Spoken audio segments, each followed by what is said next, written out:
ఇశ్రాయేలు పరిశుద్ధ దేవునికే శాశ్వత కాలం మొదలుకొని శాశ్వత కాలము వరకు స్తుతి కలుగునుగాక. ఆమేన్. ఇర్మియా గ్రంథ ధ్యానములో ఈరోజు మనం మొదటి అధ్యాయంలో నుండి 4వ వచనం 5వ వచనం కలిసి ఉండగా ఒక అంశాన్ని మనం నేర్చుకుందాం. ప్రార్థన. మహోన్నతుడైన దేవ, మహాపరిశుద్ధుడా, నీకు వందనాలు, స్తుతులు, స్తోత్రాలు. నీ నామం అంతట్లో మీరు హెచ్చించి గణపరిచిన నీ వాక్యము ద్వారా మీరు మమ్మల్ని సంధించండి, దర్శించండి. నీ పరిశుద్ధాత్మను మా మీద కుమ్మరించండి. మా హృదయమయ్యున్న యెరూషలేము సరిహద్దుల్లో సమాధానం, ప్రాకారాల్లో నెమ్మది, యెరూషలేము నగరులలో క్షేమము దయచేసి పరిపూర్ణ సౌందర్యం కలిగిన సియోను ఆశీర్వాదంతో మాలో ప్రతి ఒక్కరిని దర్శించి నింపి కృప చూపించమని వాక్యమయ్యున్న యేసు పరిశుద్ధ నామమున ప్రార్థిస్తూ యేసు ప్రభావం గలవాడని కొనియాడుచు వేడుకొంచున్నాం తండ్రి. ఆమెన్. ఇర్మియా గ్రంథములో మొదటి అధ్యాయములో 4, 5 వచనాలు కలిసి ఉన్నాయి. దయచేసి చదువుతుండగా మీరు గమనించండి. గర్భములో నేను నిన్ను రూపింపక మునిపే నిన్నెరిగి తిని, నీవు గర్భము నుండి బయలుపడక మునిపే నేను నిన్ను ప్రతిష్ఠించి తిని అని ప్రభువు మాట్లాడుతూ ఉన్నారు. ప్రభునందు ప్రియులరా, మనం గమనిస్తే మరి జస్ట్ కొంచెం లోకపరంగా వరల్డ్గా మనం చూస్తే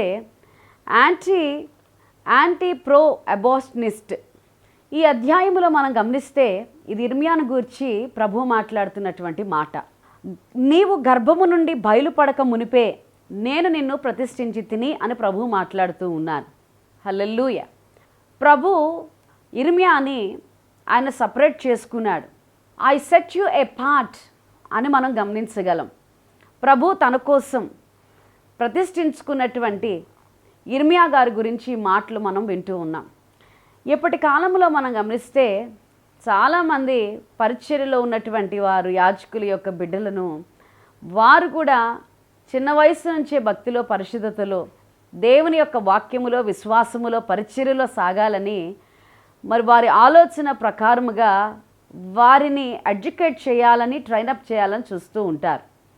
కానీ పిల్లలు దాన్ని స్ట్రెస్ఫుల్గాను, ప్రెషరైజ్డ్గాను, ఇక చెప్పాలంటే వారిని దేవునిలో పెంచాలి, దేవుని వాక్యంలో పెంచాలనుకుంటున్నటువంటి ఆలోచనకు విరుద్ధముగా వారు కొంచెం మొండివారే మరి వారు ఈ తిరగబడ్డము, ఎదురు తిరగడం అనేవి సహజంగా జరుగుతూ ఉంటాయి. కొంతమంది ఆ రీతిగా ఉంటే మరి ఇంకొక వర్గం వారు తల్లిదండ్రులు చెప్పిన రీతిగా సేవకుల ద్వారా, సేవకుల కుటుంబము నుండి, పరిచర్యలో ఉన్నటువంటి వారి కుటుంబంలో నుండి వారు పాటలు నేర్చుకుంటారు, ప్రార్థన నేర్చుకుంటారు, వాక్యం నేర్చుకుంటారు, పరిచర్యకు సంబంధించినటువంటి విధానాలు కూడా నేర్చుకుంటారు. ఇక మనం చెప్పాల్సి వస్తే ఇర్మియా యొక్క బ్యాక్గ్రౌండ్లో కూడా అతని తండ్రి పేరు హిల్కియా, అతని యోషియా కాలములో ప్రధాన యాజకుడని మనం చెప్పుకుంటాం. అలాగనే అక్కడ ధర్మశాస్త్రం అతనికి దొరికిన తర్వాత దాన్ని తీసుకుని వెళ్ళి హుల్దా అనేటువంటి ప్రవక్తకి ఇచ్చి తదుపరి చేయవలసినటువంటి విషయాల గురించి మాట్లాడుతున్నప్పుడు షల్లూము యొక్క భార్య అయినటువంటి హుల్దా, ఇక షల్లూము ఇర్మియా గారికి అంకులైతే హుల్దా మరి ఆంటీ అనే చెప్పుకోవచ్చు. ఆంటీ ప్రవక్త్రి అయింది, అలాగనే తండ్రి హై ప్రీస్ట్, ప్రధాన యాజకుడు అయి ఉంటే అటువంటి స్పిరిచువల్ బ్యాక్గ్రౌండ్ నుండి పుట్టినటువంటి ఈ కుమారుడు వారు చెప్పినటువంటి దేవుని యొక్క మాటలను, వారు నేర్పించినటువంటి ధర్మశాస్త్ర పద్ధతిని బట్టి, దేవుని విధానాన్ని బట్టి అతడు కూడా దేవునిలో ఎదిగి దాదాపు 40 సంవత్సరాల పరిచర్యలో దేవుని ప్రజలైనటువంటి వారందరినీ కూడా పురుకొల్పుచ్చు, వారందరూ కూడా దేవుని వైపు త్రిప్పబడ్డానికి దేవుని యొక్క వాక్యాన్ని అందించాడు. ప్రభునందు ప్రియులారా, ఇక్కడ ఉన్నటువంటి 2 వర్గాలలో ఒకరేమో దేవుని యొక్క మాటకు లోబడక వారు తిరగబడుచు దేవుని ఏర్పాటు నుంచి ప్రక్కకి వెళ్ళిపోయిన వాళ్ళు కనబడతారు. అలాగే ది బెస్ట్ ఎగ్జాంపుల్గా ఈరోజు ఇర్మియా తన తల్లిదండ్రుల నుండి, తన యొక్క కుటుంబీకుల నుండి వారి యొక్క ప్రవర్తన విధానాన్ని, వారి యొక్క భక్తి విధానాన్ని గ్రహిస్తూ, గమనిస్తూ, నేర్చుకున్న దాన్ని బట్టి గొప్ప ప్రవక్తగా ఆశీర్వదించబడ్డాడు. ఈ రెండిట్లో మనలో ఆలోచించుకోవాల్సినటువంటి విషయం ఏ విధంగా మనము ప్రభు చేతిలో వాడబడతామనే విషయాన్ని. గర్భములో బయలుపడక మునిపే నేను నిన్ను ప్రతిష్ఠించి తిని అనేటువంటి మాటకు సహజంగా చూస్తే లోకపరంగా చాలా ఆర్గ్యుమెంట్స్ ఉన్నాయి. ప్రో అబార్షనిస్టులు చెప్పేటువంటి విషయం ఏంటంటే, లైఫ్ అనేది మరి బిడ్డ పుట్టిన తర్వాత ఏడ్చే ఫస్ట్ ఏడుపు నుండి మనము లైఫ్ ఉన్నదని క్యాలిక్యులేట్ చేయొచ్చు అని చెప్తూ ఉన్నారు. అలాగనే యాంటీ అబార్షనిస్టులు చెప్పేటువంటి మాట ఏంటంటే, ఇక తల్లి గర్భము ధరించినటువంటి దాల్చిన సమయం నుండే ఒక ప్రాణం అనేది ఉంది అని చెప్పేసి మాట్లాడుతూ ఉన్నారు.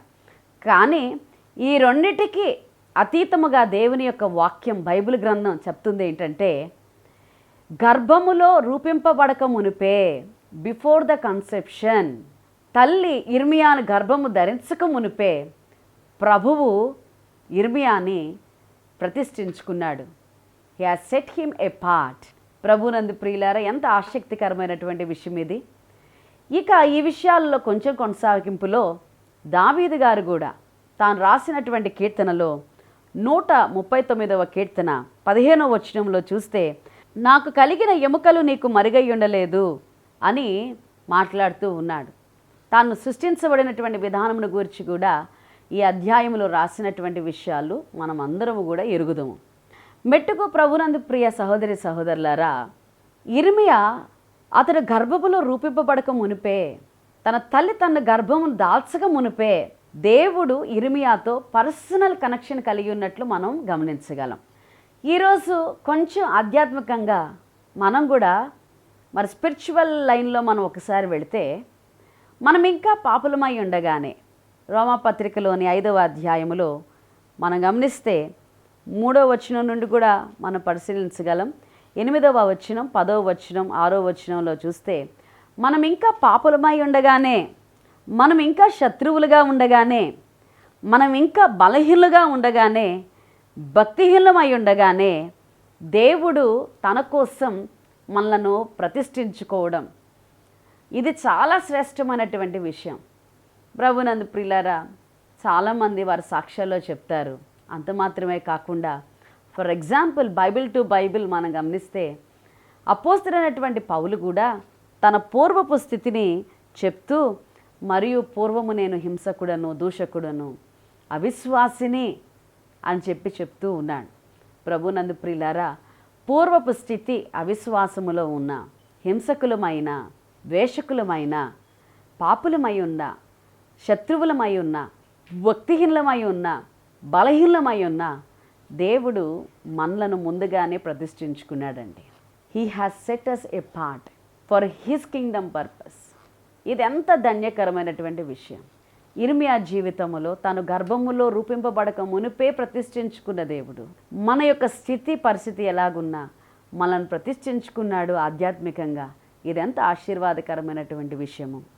ప్రభునందు ప్రియులారా, మనము దేవుని ద్వారా ప్రతిష్ఠించబడినటువంటి వారమని గమనించినట్లయితే, ఈరోజు ఈ వాక్యాన్ని వింటున్నటువంటి మనలో ప్రతి ఒక్కరూ గమనించాల్సింది ఏంటంటే, మీరు రక్షణ పొందకపోయినా మీకు తెలియకుండానే పశ్చాత్తాపం కలిగి దేవుని యొక్క వాక్యము కానీ పాటలు కానీ పాడేటప్పుడు మీ హృదయంలో జరిగేటువంటి పరిశుద్ధాత్మ కార్యాన్ని బట్టి ఈరోజు మీరు ప్రతిష్ఠించబడి ఉన్నారు, ప్రభు చేత ప్రతిష్ఠించబడి ఉన్నారు అని మీరు గమనించగలరు.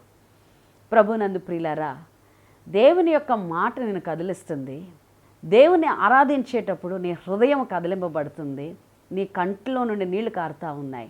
ఇవన్నీ కూడా దేవుడు నేను ప్రతిష్ఠించాడనే కదా. ఇంకెందుకు ఆలస్యం?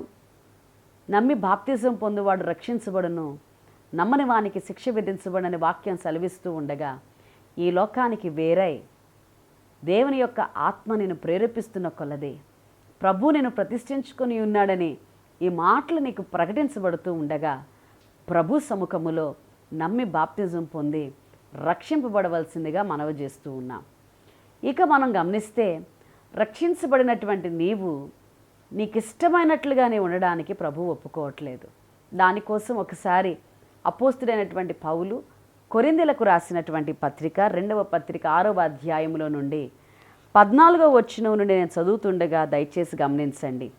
మీరు అవిశ్వాసులతో జోడుగా ఉండకుడి, నీతికి దుర్నీతితో ఏమి సాంగత్యము, వెలుగునకు చీకటితో ఏమి పొత్తు, క్రీస్తునకు బెలియాలుతో ఏమి సంబంధము? అవిశ్వాసితో విశ్వాసికి పాలెక్కడిది? దేవుని ఆలయమునకు విగ్రహములతో ఏమి పొందిక? మనము జీవముగల దేవుని ఆలయమై ఉన్నాము. అందుకు దేవుడు ఇలాగు సెలవిచ్చుచున్నాడు. ప్రభునందు ప్రియులారా, ఇక ప్రభు కొనసాగిస్తూ దేవుని యొక్క మాటలను వాగ్దానపూర్వకంగా మనం వింటున్నాం. నేను వారిలో నివసించి సంచరింతును, నేను వారి దేవుడినై ఉందును, వారు నాకు ప్రజలై ఉందురు. కావున మీరు వారి మధ్య నుండి బయలువెడలి ప్రత్యేకముగా ఉండుడి. మీరు వారి మధ్య నుండి బయలువెడలి ప్రత్యేకంగా ఉండుడి అని ప్రభు మాట్లాడుతున్నారు. ఎవరి మధ్యలో నుండి బయలువెడలాలి, బయటికి రావాలి? ఎవరి నుండి ప్రత్యేకించబడాలంటే, దేవుని యందు భయభక్తులు గలవారులారా, నీవు విశ్వాసివైతే అవిశ్వాసి నుండి నీవు బయటికి రావాల్సిందే. నీతిమంతుడివైతే దుర్నీతి పరుల నుండి నీవు బయటికి రావాల్సిందే. నీవు దేవుని యొక్క ఆత్మ ద్వారా దర్శించబడి బాప్తిజం పొందినటువంటి అనుభవంలో ఉంటే అవిశ్వాసి నుండి విశ్వాసిగా నీవు బయటికి రావాల్సిందే, ప్రత్యేకించుకోవాల్సిందే. విగ్రహాలకు సంబంధించినది ఏదైనా కానీ అది ప్రభువు ముట్టకూడదని అంటున్నాడు. అది నిషిద్ధమైనది అంటున్నాడు. నీ దేవుడైన యెహోవాను నేను తప్ప వేరొక దేవుడు నీకు ఉండకూడదు. పైన ఆకాశం అందే గాని, క్రింద భూమి అందే గాని, భూమి క్రింద ఉండు సముద్రము అందే గాని ఏ రూపాన్ని నువ్వు చేసుకోవద్దు, సాగిలపడవద్దు, పూజించొద్దు, నమస్కరించొద్దు అని ప్రభు చెప్తూ ఉండగా, దేవుని యొక్క వాక్యాన్ని బట్టి నీవు వాటి నుండి బయటకు వచ్చి ప్రత్యేకంగా ఉండాలని ప్రభు కోరుకుంటున్నారు. నీవు ఇలా ప్రత్యేకంగా ఉండడం వలన నీవు అనుకుంటావు, అవిశ్వాసుల నుండి నేను విశ్వాసిని బయటకు వచ్చాను, దుర్నీతి పరుల నుండి నేను నీతిమంతుడిగా బయటకు వచ్చాను, నేను బయట ప్రత్యేకంగా ఉండడం వలన నేను ఒంటరిగా అయిపోతానేమోనని నువ్వు భయపడుతున్నావేమో. ప్రభు అంటున్నారు, నీవు గనక వారి నుండి ప్రత్యేకపరుచుకున్నట్లయితే, నీవు వారి నుండి బయటికి వచ్చినట్లయితే, నేను వచ్చి నీ మధ్య సంచారం చేస్తాను, నేను నీకు దేవుడినై ఉంటాను, మీరు నాకు ప్రజలై ఉంటారు. ద వర్క్ ఆఫ్ రిడెంప్షన్, విమోచనకు అర్థం మనము దేవుని ప్రజలమై ఉంటాం, దేవుడు మనకు తండ్రి అయి ఉంటాడు. అలాగుననే ఈ కొనసాగింపులో ఈ మాటలు కూడా మనం విందాం. ఇదే 6వ అధ్యాయములో ఇక కొనసాగింపులో మనం చూస్తే, అపవిత్రమైన దానిని ముట్టకుడని ప్రభువు చెప్పుచున్నాడు. మరియు నేను మిమ్మును చేర్చుకుందును, మీకు తండ్రినై ఉందును, మీరు నాకు కుమారులను కుమార్తెలై ఉందురు. సర్వశక్తి గల దేవుడు ప్రభువు చెప్పుచున్నాడు. ఈ మాటలు మీరు గమనించండి. దేవుడు అపవిత్రమైన వాటిని ముట్టకూడదు అని చెప్తూ వాటి నుండి బయలువెడలి మీరు ప్రత్యేకంగా ఉండండి అని ప్రభువు మాట్లాడుతున్నారు. మొదటి మాటలో నేను వచ్చి మీ మధ్య సంచారం చేస్తాను, నేను మీ దేవుడినై ఉంటాను, మీరు నా ప్రజలై ఉంటారన్నారు. అయితే ఇంకా మాట్లాడుతూ కొనసాగింపులో, ఇక మీరు వాటిని ముట్టకుండా జాగ్రత్తగా మిమ్మల్ని మీరు ప్రత్యేకించుకున్నట్లయితే, ప్రతిష్ఠింపబడినటువంటి వారు, మీరు ప్రతిష్ఠింపబడిన జీవితాలు జీవిస్తున్నట్లయితే, నేను మీకు తండ్రినై ఉంటాను, మీరు నాకు కుమారులను కుమార్తెలై ఉంటారని సర్వశక్తిమంతుడైన దేవుడు తెలియజేస్తూ ఉన్నాడు. ఆయన మనల్ని చేర్చుకుంటానని వాగ్దానం చేస్తున్నాడు. కాబట్టి ఇంకెందుకు ఆలస్యం? ప్రభునందు ప్రియులారా, ఇప్పుడు కాలంలో మనం గమనిస్తే యవనస్తులైనటువంటి వారు ఏదైనా ప్రతి దానిలో ఒక క్రొత్తదనాన్ని ఆశపడుతూనే ఉన్నారు. క్రొత్తదనాన్ని ఆశపడుతున్న ప్రతి ఒక్కరికి కూడా ఒక గుడ్ న్యూస్ ఏంటంటే, మనకు కూడా ఈ సమయం ఐ సెట్ యు అపార్ట్, నేను నిన్ను ప్రత్యేకించుకున్నాను, నేను నిన్ను ప్రతిష్ఠించుకుని ఉన్నానని దేవుడు మాట్లాడుతున్నాడు. షడ్రక్, మేషక్, అబేద్నెగో, దానియేలు, హనన్య, మిషాయేలు, అజర్య అనేటువంటి వారిగా ఫ్రెండ్స్గా ఇది గమనించి మీకు కూడా క్రొత్తదనం కావాలనుకుంటున్నారు కదా. మరి యెహోవా ఉత్తముడని రుచి చూచి తెలుసుకోవడానికి అవిశ్వాసుల నుండి బయటికి రండి, దుర్నీతి పరుల నుండి బయటికి రండి, విగ్రహారాధికుల్లో నుండి బయటికి రండి, పాపం చేసే వారిలో నుండి బయటికి వచ్చి ప్రభువైన యేసుక్రీస్తు నామములో ప్రభు చేసినటువంటి వాగ్దానము చొప్పున నీవు మరి ప్రతిష్ఠితమైనటువంటి జీవితాన్ని జీవించడానికి సిద్ధపడండి. బైబిల్ గ్రంథములో ప్రతిష్ఠిత వస్త్రాలు అని రాయబడి ఉంది, ప్రతిష్ఠిత వస్తువులను రాయబడి ఉంది. అలాగనే యాజకులను గూర్చి కూడా ప్రతిష్ఠించబడినటువంటి యాజకులను వ్రాయబడి ఉంది. ప్రభునందు ప్రియులారా, మనం ప్రయాణం చేసేటువంటి మార్గము కూడా ప్రతిష్ఠిత మార్గము. ఒకసారి మీరు గమనించండి, హెబ్రీలకు రాసినటువంటి పత్రికలో 10వ అధ్యాయములో 19వ వచనములో మనం గమనిస్తే, సహోదరులారా, యేసు మన కొరకు ప్రతిష్ఠించిన మార్గమున అనగా నూతనమైనదియు జీవము కలిగినదియు ఆయన శరీరమును తెర ద్వారా ఏర్పరచబడినది అయిన మార్గము ఆయన రక్తము వలన పరిశుద్ధ స్థలమందు ప్రవేశించుటకు మనకు ధైర్యము కలిగి ఉన్నది గనుకను అని వ్రాయబడి ఉంది. ప్రతిష్ఠించబడినటువంటి మార్గం, ఏర్పరచబడినటువంటి మార్గం, యేసుక్రీస్తు నూతనమైనది కావాలని కోరుకుంటున్నటువంటి ప్రతి యవనస్తుడికి నూతనమైనటువంటి ఒక మార్గం, ప్రతిష్ఠించబడినటువంటి మార్గం యేసుక్రీస్తు యొక్క శిలువ రక్తము చేత, ఆయన యొక్క శరీరము ద్వారా మనమందరము కూడా ఆ పరిశుద్ధ స్థలములోనికి ప్రవేశించడానికి ధైర్యాన్ని అనుగ్రహించింది. ప్రభునందు ప్రియులారా, ఈ మంచి ఎగ్జాంపుల్గా షడ్రక్, మెషేక్, అబేద్నెగో, దానియేలును మనం గమనిస్తే వారు యవన ప్రాయములో ఉన్నారు. దేవుని యొక్క ఆత్మచేత నడిపించబడేవారు, దైవాత్మ కలిగినటువంటి వారు. అయితే వారు బబులోను రాజ్యానికి వెళ్ళాల్సినటువంటి పరిస్థితిలో వారు వెళ్ళిన ఆ సందర్భములో బబులోను రాజు నియమించినటువంటి ఆహారాన్ని తినకుండా వారు పలికినటువంటి మాటను మనం ఇప్పుడు గమనిద్దాం. దానియేలు గ్రంథం 1వ అధ్యాయములో 8వ వచనములో నపుంసకుల అధిపతికి చెప్తున్నటువంటి మాటను మనం చదువుదాం. రాజు భుజించు భోజనమును పానము చేయు ద్రాక్షారసమును పుచ్చుకొని తన్ను అపవిత్రపరచుకొనకూడదని దానియేలు ఉద్దేశించి తాను అపవిత్రుడు కాకుండానట్లు వాటిని పుచ్చుకొనకుండా సెలవిమ్మని నపుంసకుల అధిపతిని వేడుకొనగా. ప్రభునందు ప్రియులారా, ఈ యవనస్తులైనటువంటి ఫ్రెండ్స్ రాజు నియమించినటువంటి ఆహారాన్ని, రాజు నియమించినటువంటి పానీయాన్ని వారు పుచ్చుకోకుండా చాలా జాగ్రత్త పడ్డారు. ఈ మాటను మనం చదువుకుంటా ఉంటే, తాను అపవిత్రుడు కాకుండా ఉండాలని వాటిని మేము పుచ్చుకొనమని నపుంసకుల అధిపతికి తెలియజేశాడు. ఇక్కడ ఆహారాన్ని పుచ్చుకోకుండా ఉండడానికి ముఖ్యమైన కారణం ఏంటంటే, తమను తాము అపవిత్రపరచుకొనకూడదు, అపవిత్రులు కాకూడదు. మరి విగ్రహము ఎదుట పెట్టినటువంటి ఆహారాలే కావచ్చు, రాజుకు సంబంధించినటువంటి ఏ ఆహారం ఎంత రుచికరమైనదైనా ఎంత గొప్పదైనా కానీ తమను తాము అపవిత్రపరచుకోకుండా, అపవిత్రులు కాకుండా వారు జాగ్రత్త పడినటువంటి ఈ అంశము చాలా ప్రశంసనీయమే. ప్రభునందు ప్రియులారా, మరి యవనస్తులు ఎప్పుడు కూడా నూతనమైన వాటిని ఆశిస్తూ ఉంటారు. Something new thing they likes to have in there lifes. కాబట్టి ఈ మంచి విషయాన్ని మీరు కూడా ప్రయత్నం చేసి చూడండి. ప్రభునందు ప్రియులారా, దేవుడు వారిని విడిచిపెట్టలేదు కదా. ఆ 10 దినాలు వారు తమను తాము అపవిత్రపరచుకోకుండా శాఖధాన్యాలు తీసుకోవడం వలన ఆ 10 దినాల తర్వాత నపుంసకుల అధిపతి గమనిస్తే, మీరు 17వ వచనంలో చూడండి, ఈ నలుగురు బాలుర సంగతి ఏమనగా 16వ వచనం నుండి చదువుతున్నాను. రాజువారికి నియమించిన భోజనమును పానము కొరకైన ద్రాక్షారసమును ఆ నియామకుడు తీసివేసి వారికి శాఖధాన్యాదులు ఇచ్చెను. ఈ నలుగురు బాలుర సంగతి ఏమనగా, దేవుడు వారికి జ్ఞానమును సకల శాస్త్ర ప్రవీణతయు వివేచనయు అనుగ్రహించెను. మరియు దానియేలు సకల విధములగు దర్శనములను స్వప్నభావములను గ్రహించు తెలివి గలవాడై ఉండెను.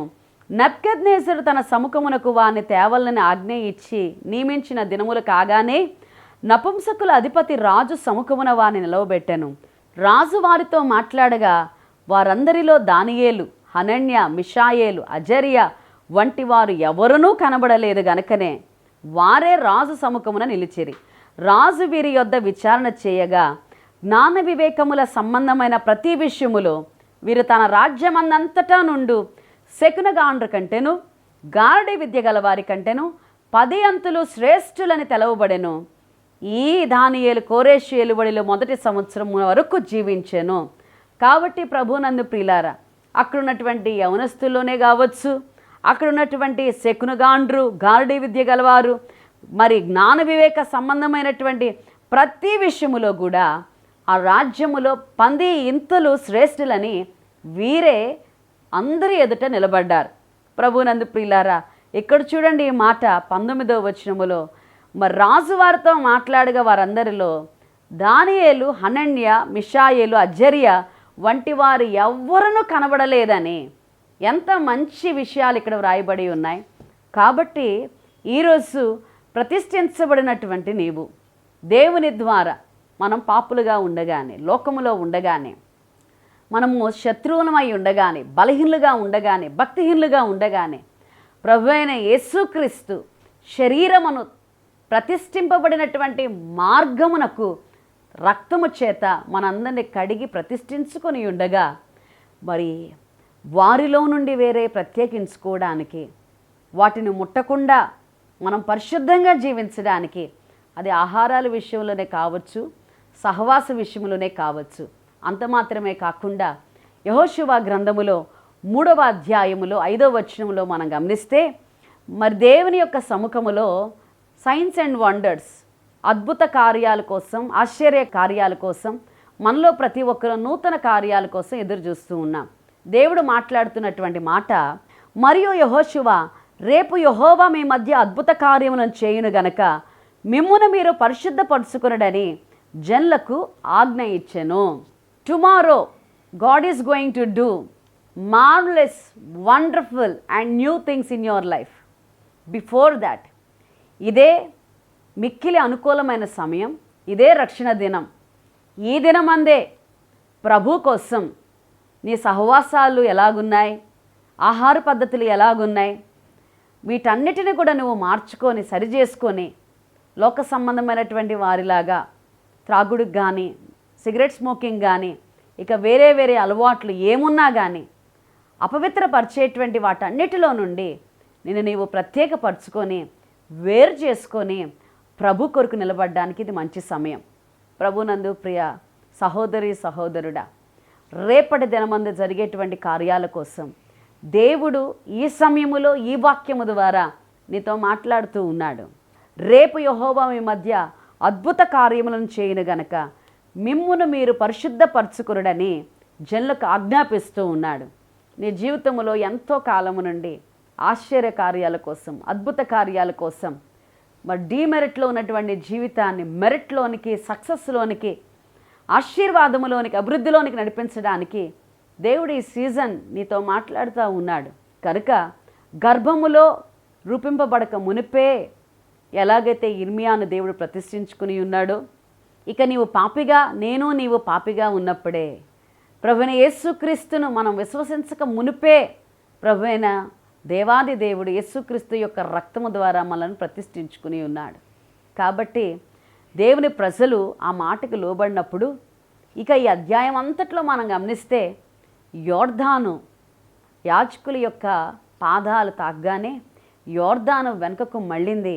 దానికంటే ముందు దేవుని ప్రజలైనటువంటి వారు దేవుని మాటకు లోబడి తమ్మును తాము పరిశుద్ధపరుచుకున్నప్పుడు 10వ వచనంలో చూస్తే, సర్వలోకనాథుని నిబంధన మందసము మీకు ముందుగా యోర్దానును దాటిపోవచ్చున్నది గనక జీవము కలిగినటువంటి దేవుడు మీ మధ్య ఉన్నాడనియు, ఆయన నిశ్చయముగా మీదటి నుండి కనానీలను, హిత్తీలను, హివ్వీలను, పెరిజ్జీలను, గెర్గాషీలను, అమోరీలను, ఎబూసీలను వెళ్ళగొట్టుననియు దీనివలన మీరు తెలుసుకుందరు. ప్రభు వాగ్దానం చేశారు కదా, అపవిత్రమైన దాన్ని ముట్టవద్దు, మీరు ప్రత్యేకంగా ఉండండి, మీరు నా మాట వింటే నేను మీ మధ్యకు వచ్చి సంచరిస్తాను, మీరు నా ప్రజలై ఉంటారు, నేను మీ దేవుడినై ఉంటాను అని మాట్లాడుతున్నటువంటి ప్రభు ఆయన వాగ్దానం చేసి, నేను మిమ్మల్ని చేర్చుకుంటాను, మీకు నేను తండ్రినై ఉంటాను, మీరు నా కుమారులను కుమార్తెలై ఉంటారని వాగ్దానం చేశాడు కదా సర్వశక్తిమంతుడైన దేవుడు.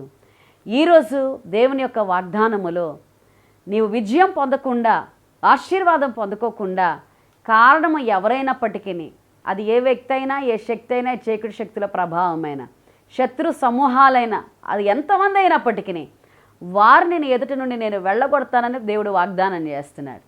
అప్పటి కాలంలో వారు దేవుని మాటకు లోబడి తమను తాము పరిశుద్ధపరుచుకున్నారు, వారు అద్భుత కార్యాలు చూశారు. ఇప్పుడు కూడా కాన్సిక్రేట్, నిన్ను నువ్వు ప్రతిష్ఠించుకో, పరిశుద్ధపరచుకో. దేవుని వాగ్దానాన్ని బట్టి నీ శత్రువులను ఎదుటి నుండి వెళ్ళగొడతాడు ఆయన, నీ కుటుంబంలో నుండి వెళ్ళగొడతాడు, నీ జీవితంలో నుండి దేవుడు వెళ్ళగొడతాడు. అంత మాత్రమే కాకుండా 13వ వచనంలో చూస్తే, సర్వలోకనాథుడగు యెహోవా నిబంధన మందసమును మోయు యాజకుల అరకాళ్ళు యోర్దాను నీళ్లను ముట్టగానే యోర్దాను నీళ్లు అనగా ఎగువ నుండి పారు నీళ్లు ఆపబడి ఏకరాశిగా నిలుచునని వాగ్దానం చేసినటువంటి దేవుడు ఎగువ నుండి పారేటువంటి ఆ యోర్దాను నదిని ఆపి ఏకరాశిగా నిలిచినప్పుడు దేవుని ప్రజలైనటువంటి ఇశ్రాయేలు అందరూ కూడా తమను తాము పవిత్రపరచుకోవడం వలన, తమను తాము పరిశుద్ధపరచుకోవడం వలన ఈ అద్భుత కార్యాలు చూసి వాగ్దాన దేశమైనటువంటి ప్రతిష్ఠితమైనటువంటి మార్గమైన యెరూషలేములోనికి ప్రవేశించారు. అలాగే యేసుక్రీస్తు యొక్క శరీరమును తెర ద్వారా నూతనమైనది ఏర్పరచబడినది ప్రతిష్ఠిత మార్గమైన ఆ నూతన యెరూషలేములో ప్రవేశించడం కోసం మనల్ని మనం పరిశుద్ధపరచుకుందాం. Shalom, praise the Lord, God be with you, God bless you.